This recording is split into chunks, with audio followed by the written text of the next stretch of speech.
started with the slide that what were our achievements in 2019. In 2019 was very important year for us because finally in August we able to go with our full offering, what we wanted to build, enable a banking services which can serve crypto businesses, not just because and not get afraid or does not reject them just because there is a crypto or Bitcoin word is related with them. Some of the achievements I have listed here. For example, we launched the UK current account. We started the partnership with Metropolitan for the US dollar, debit and credit card processing dedicated for crypto businesses, crypto liquidity API. This is something which has been released in December. So a lot of people who don't know, you can go and you can check out this pricing. If you are a crypto broker, if you are a wallet service, if you are running any kind of crypto related business, I think this is the API you are looking, because it can give you a bulk Bitcoin trading facility with the minimum deviation from the market price. That becomes very important and very price, because price is a very sensitive topic regardless of the commodity. And that's the kind of problem which it's trying to solve. Currently, we give only pricing and liquidity in GBP, Euro, and INR, but obviously there is a different fees for the INR. But for GBP and Euro, if you are in Europe and you are looking for liquidity API, I think this is what you should be looking into it. For India, we started the Cashaa India operations Bitcoin trading in INR. Cash became a real utility where you can pay your trading fees in cash token. You can get your banking services if you have a cash token. So it's not a token of a speculation anymore. It's a token which you can use at the real world. But because we focused in 2019 too much onto the businesses and all our products were designed to the businesses, we wanted to give the benefit which we are collecting from businesses into which we are collecting from business to our token holders.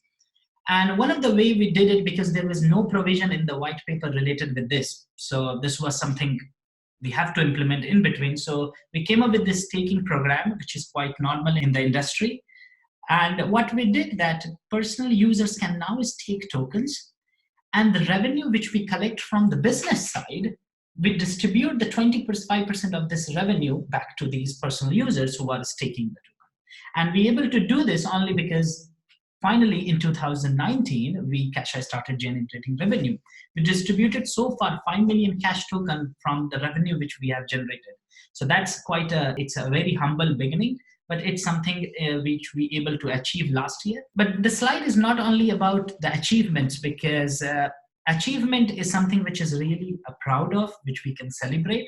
But the important for the startup or any new industry is to see where we failed. So we put this slide actually where we failed, or we could have even done better in 2019 as Cashaa. So one of the things which I consider myself as a failure, or could we have done much, much better, was onboarding the businesses. As our offerings are dedicated for businesses, but because of the compliance, because of regulation, UK FCA start changing its role, resulting Barclays being shut down, Barclays shut down the Coinbase account, and all these different things which keep happening in a global scenario when it comes to crypto. I think Cashaa was not able to do a very good job when it comes to onboarding. And we are able to, we have more than thousands of applications so far to onboard, but only 34 companies being able to onboard in 4 months. So this is something we need to improve a lot. This shows operational failure of Cashaa. Despite of having a product, despite of having the technology, we're not able to have all the components which is required to have a second failure is the support issues. Support, when we say, is not only the support tickets, which most of the guys you raise from the swapping issue or 2FA, but also support which we have to give it to the businesses. And that requires a lot of time, a lot of hand holding, because it's a new kind of product. People want to understand. If someone is sending their millions of dollars to bank with us, they want to understand and they have many questions. I think this is something which could be done even more better, including the support to provide for the swapping of the token. And we are working on this. And as the presentation go on, we see that what we are doing for these failures. A third failure was, which we feel is on the technology side. I think on the technology side, our wallet being decentralized is very good for the industry. We want to have a decentralization, but we realized that that also created some kind of problem. For example, this morning when I was on a Telegram group, I saw someone, I hope the person is here, was accusing Cashaa for a withdrawal fee of 2.5% in crypto. I was trying to understand why this fee is, because I want to clear there is no withdrawal fee which we have. But when you are buying a crypto, and because Cashaa is not a centralized wallet, we send these cryptos, it's of $20 or $2,000 or a $200,000. We send your Bitcoin quickly back to your address. Let's say, and normally what happens, because Cashaa is a decentralized wallet and private key is with you, we send these Bitcoins to your address. Now, even if you have purchased a $20 worth of Bitcoin, and if there is a fee of half a cent or half a dollar, this does not, a network fee of a half a dollar, that does not mean that the Cashaa is charging a withdrawal fee. This is something that is a pretty standard, is a network fee which was paid to network so that you can receive the Bitcoin at your own address. But the problem which we are realizing, and that's why I put it into the failure side, because as Cashaa is targeting and making crypto really very easy to buy people with the banking solution which might not understand these things, and they want to compare solutions which are centralized to decentralized, where they buy one Bitcoin and in their wallet they can see one Bitcoin and perfect, everything is good, no problem. And maybe mean after a while, after 6 months or a year, when they want to withdraw, maybe there is a fee, there is a small fee which they pay in all the Bitcoins which they have collected. So I think that's something which we also have to do if we want to really engage these users. Obviously, having a decentralized version of our wallet is good for the people who really understand these kind of system. But for a company perspective, we really want to scale, and we don't want these kind of support tickets to be generated where there is a constant understanding issue on both sides, where support is telling we don't have a withdrawal fee, and a user is saying, no, I bought $20 and I only received $19 of Bitcoin, so there is a service fee.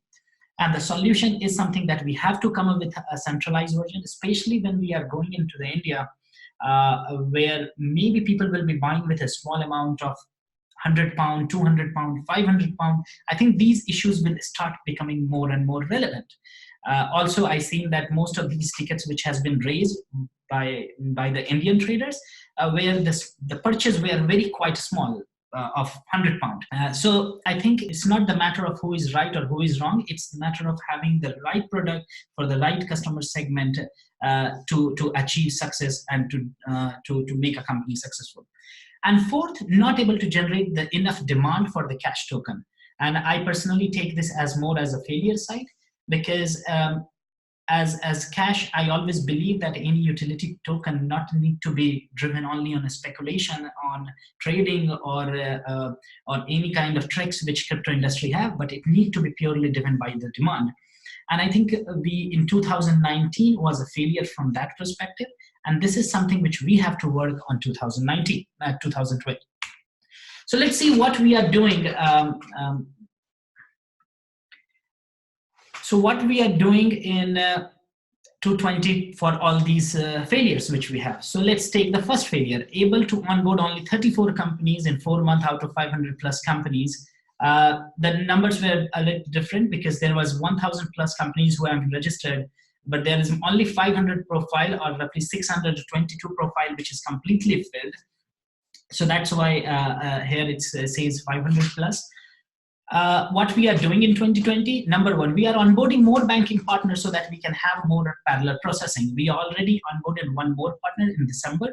So now we have 2 business banking service provider for the UK services. So we expect at least this onboarding rate to be double, because now we have 2 parallel channels going on this. Second, which our team was working quite beginning, because we realized when in October were also a realization time when we realized that it's not very easy also from the operational and compliance perspective to open bank account for every crypto company who is applying for us. And most of the time, reason being is that many of these founders, they don't understand AML, they don't understand KYC, and when their application go to the compliance just plain reject them. There is no product which is built them. And from as a businessman, what I understood is that these people are really good in their business, and their business is to sell crypto, and they are good in that. They are not good into the compliance, so they cannot get a bank account, they cannot do the proper due diligence on their customer. So I think that's where, as a Cashaa, have to come into the picture and use our experience and industry secrets to create a product which requires simpler compliance, which fits the requirements of many crypto businesses, so that we can have a higher onboarding, might not having an exact bank account, but which can solve the problem and have a solution for them. And that's why we are launching this crypto broker banking wallet, which will have 0 monthly fee. So as you know, our banking fee comes with a monthly fee, but this is a product which we are preparing. It's already been approved from the compliance, from the business perspective. It's now with the tech to build this. And fourth, now, because Cashaa is not more any startup where we don't know what we are doing, we're able to onboard 34 successful companies out of hundreds of applications which we have processed. We know why they got rejected. We know what was the challenge, how that can be improved. I think all these things combined together, given that we have our own customer base, now it's time that we should start really working on our own banking service license, so that it's something, a long-term process, so we don't have to start depending on more banking partner. Having a more banking partner is good, so that we can have a more speed, but I think this is something is also which we have to do in 2020 to really now take Cashaa to the next step where we are. So we're going to talk more about launching this crypto broker and what is the deadline, because this is something which is something immediate term goal, because all these thousands of applications which we have, people who fill their application completely, people who don't fill, some people who thought the banking fee is expensive. I think this is something which is a quick solution, because we don't have to go and market this product. We have a huge customer base who is ready and waiting for something like this. So we're going to talk a little bit more about this product. We are launching it. So this is some of the detail about this product. There will be application processing fee of 100,000 cash. Cash is very important. It doesn't matter what kind of product we are launching. It has to be linked with cash tokens. And so as with the UK current account here also, you need to have a minimum 100,000 cash token to apply for it. There will be £0 monthly fee. And this is very important, that the approval time for this application, this account, will be 24 hours. In normal scenario, obviously, if there is something which is more complex and something, it can take more time, but the average time is 24 hours. And we expect that every day, among the existing capacity we have, we will able to approve at least 2 to 3 accounts a day. So that's something which can really quickly clear up many people who are in waiting. We can start with 2 or 3 applications a day, but it looks that we can go at least 6 to 8 applications a day once also the users will have, and we have a clear understanding what kind of documentation people are giving for these kind of accounts. So this is something is account approval. The currency will be GBP and Euro. So you will have the brokers or the businesses will have the GB as well as a Lithuanian IBAN for the Euro clearance. The account limit will be 200 million pound in pound, 250 million on the Euro side. Third-party payments allowed. This is a little bit technical thing, but just for people who are concerned. The payment mode, if the account, this wallet can accept faster payments from UK network, SEPA all over the Europe, and SWIFT. And there is also something that says here, KYC AML check fee. So what is KYC AML check? So this is something which I was talking about, that most of these crypto brokers are failing to do that. So if you have this account and you are accepting or making any payment, Cashaa will do all this due diligence on your customer, so that you don't have to employ a separate team for that. You don't have to take an expensive package to deal with these kind of things. This is something which goes on case by case, transaction by transaction. So if you have, let's say you are dealing with 20 customers, 20 into 30 pound, it's a one-time fee which you paid. Now your 20 customers are okay. You can do as much as business you want with them. So this is a glimpse. Obviously, there will be more detail which will be given by the team incoming. The deadline to launch this product is by the end of January. So we feel that in the first week of February, we will have this product live. For all the crypto brokers who are looking for some solution, a banking solution which fits their requirement, not having too much expense or a monthly expense on their business. Second, we were talking about the other tech, we are talking about failures and what we are doing about solving these failures. So second failure, which was this technological failure when it comes to wallet and exchange, because our wallet is a decentralized, and when it mixed with the exchange, people having confusion of fees. And we saw there are three kind of problems which we identified. First is the buy issue. The buy issue is coming when a user is buying, and when we are releasing the token to to Bitcoin to their address, there is a minor network fee which has been lost. This minor network fee sometimes become very significant if you are doing a very small purchase, and it's just create an unnecessary confusion which results to more support tickets, which can be avoided if we have a solution like this. Sell issue, what happening in sell, because Bitcoin is in your custody, and when you are selling, we give the price and Bitcoin is sold, but sometimes what happens that the Bitcoin, somehow the transaction fails. Could be many reasons. But because you are selling the Bitcoin, we keep the TX, and it's at what happens that support most of the time raise another ticket request, and during this ticket request we communicate with the customer that, oh, this kind of failure happened, please do so and so to remove this failure. And this creates another support ticket friction, and these two are not being helpful neither for the Cashaa on the business side, neither for the user. And third is the storage issue. What I mean by the storage issue, especially again for the smaller users, if they are buying a small Bitcoin and accumulating over a time, we are sending them a very small amount of Bitcoin. And what happens when they collect these kind of Bitcoin, it will over a period of a time, they will have very small TXs, and when they will try to withdraw this amount, let's say over a period of 6 months, I bought 1 Bitcoin. Now, when you try to send this 1 Bitcoin, because there are so many multiple TX which have been into the input, it's going to cost a lot of money to send this 1 Bitcoin in the network fee. So this is something which is not being realized today because we are new, but this is something is going to come, and it's going to affect a lot of our users, and especially if the Bitcoin price will be higher, it will be something more. So I think all these three issues can be solved if we just keep a separate centralized part, so that these all problems which are coming, it can be solved and we have less support tickets. The time frame to do this change is roughly by end of March. By beginning of April, we will have this issue resolved. So we can have much less. By the time, obviously, support have to be made for patients. We have to educate people that what's exactly happening. We have to, or we have to see that if we can find a quick remedy. The team is working on finding a quick remedy. There is one solution which has been proposed, that when you purchase the Bitcoin, it goes into the transit state. Now we can release from transit to your address only when, let's say, for example, there is at least 0.1 Bitcoin, so that you don't lose a lot of fees in sending a small transaction.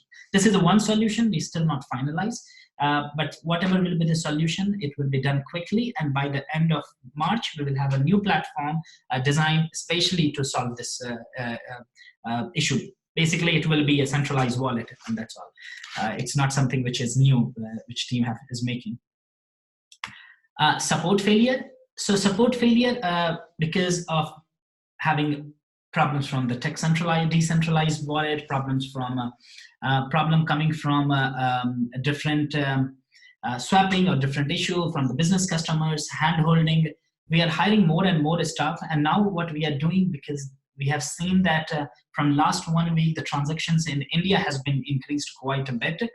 And I'm very amazed because it's like very extraordinary. The numbers are like going. It's not, we have a lot of users in India, but whatever I will say like 10 or 12 brokers who they are buying extraordinary amount of Bitcoin. And I think most of them are going back on Paxful or a local Bitcoin or another platform, and they are just reselling it to the users who don't know that there is a solution like Cashaa exists. But because we have to be prepared for the flow, India is quite a big market, so we are separating the support center dedicated for India for all the Indian problems for buy and sell, and having a dedicated European center which only takes care of the banking and issues related with the outside India. Platform update is a very important issue. I think that can help us to reduce our ticket by at least 50 to 60%, because currently the platform, the way it is designed, it's good from the security, but every time when you have to do a changes, it takes hours to update that. The system goes down every day. I see that there is a time that you have a platform, we have a platform under maintenance. That's something not good. The way it is designed, that even small changes are taking too much time. It's not something which I also personally enjoy, and obviously it's frustrating for the community. So this is something which we are solving, and this is something we have to do in 2020 in the first quarter. Okay, so last is a solution for the cash demand and utility. So what is the operations in India? We are expecting a quite number of users there. We are not done any marketing, but still the India business is become profitable in less than 3 weeks once we went live. I just don't want to give a number, but if just to give on the number side, our daily volume started with 3, 4, 5 Bitcoin, and it went up to 70 Bitcoin. And since the news of the America Iran have came out, I think its numbers are per day is close to 100 Bitcoins. So that's quite extraordinary.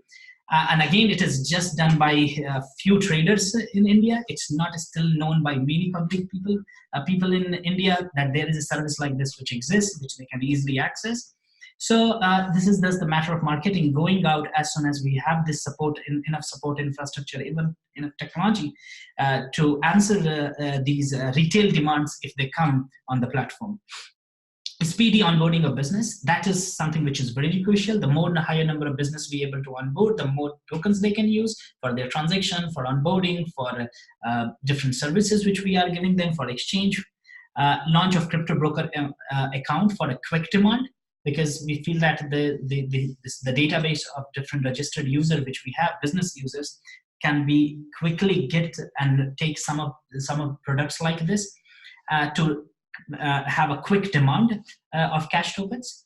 Also launch of personal banking, which is something scheduled in 2020. So this is something which is going to come. Again, this was the reason why we not launched this, again, because of the operational need. And you can very well understand in this presentation what operational problems which we are talking. So I think the moment until we don't solve these kind of problems, there is no need to, it doesn't make sense to also launch personal banking services and have thousands of customers applying for an account while we stuck with the bottleneck on the customer service side and as well as on operation side. So that's then continuous staking of cash reward will be continued. I know there are a lot of people were asking this, that will this staking is permanent or this is just for a certain time. I don't know how long it will be lasting, but definitely this is something for 2020, all 4 quarters, personal continuous staking reward will be distributed. So this is something for the 2020, and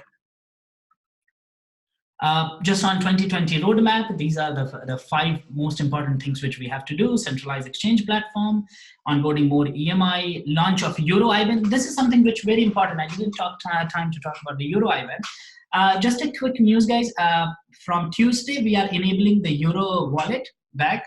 So users, our users in SEPA region can now access the Cashaa wallet and use the SEPA transactions.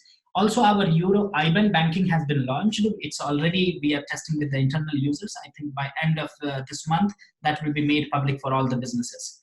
Acquire our own license to reduce the fees and increase profitability. This is, the license is so that we can have our customer base and we can give them more cheaper services, and at the same time we can have more higher number of profits. So that's the purpose of acquiring our own licenses now. And start a personal account with UK banking service. So these are the 5 most important things which we have to do in 2020. I see that out of 5, 3 things we have to do in the first quarter, and remaining 2 by end of the year. But obviously me and my team is more desperate than you guys to have those things done as soon as possible.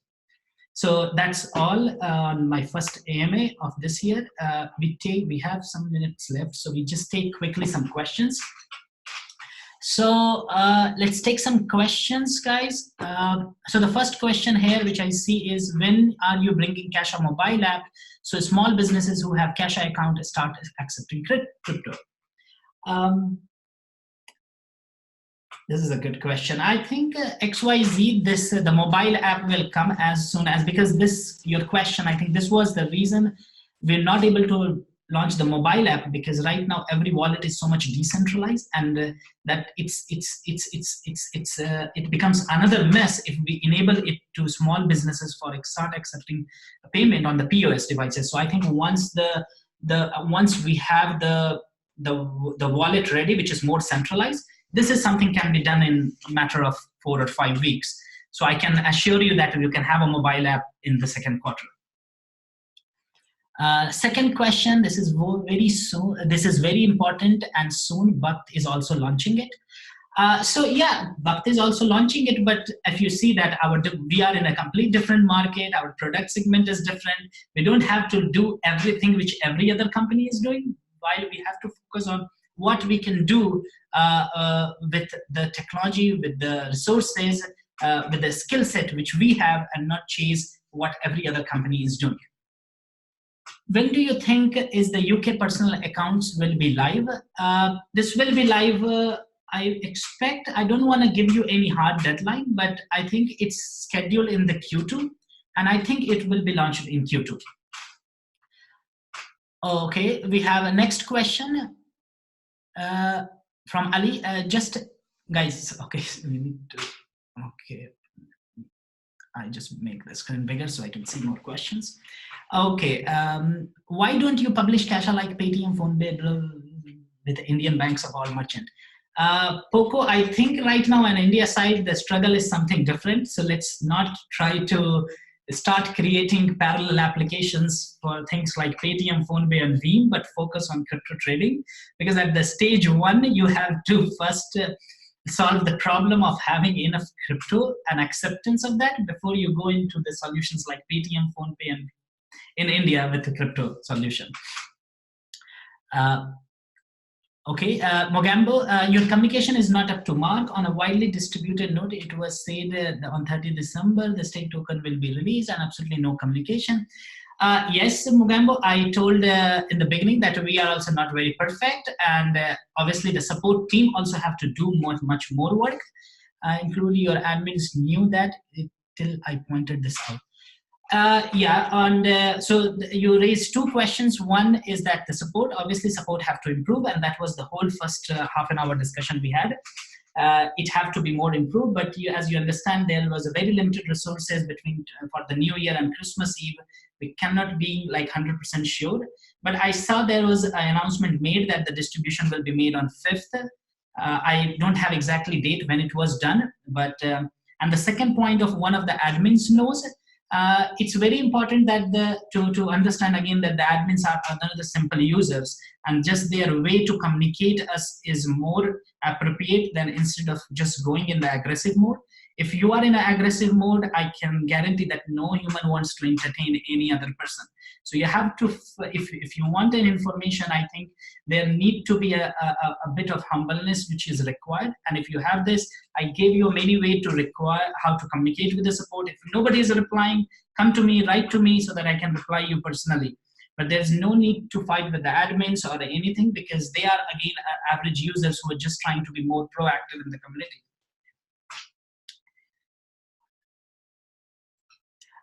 Next question, are you planning a token burning? So Mahesh, there is the token which we are collecting actually has not been burned, but it's been given to the users who are staking the token. So there is no concept of burn. We are not burning the token, but let's say, for example, if we are collecting 2 million tokens, 500,000 token is being distributed to the people who are staking it. There is no absolute burn.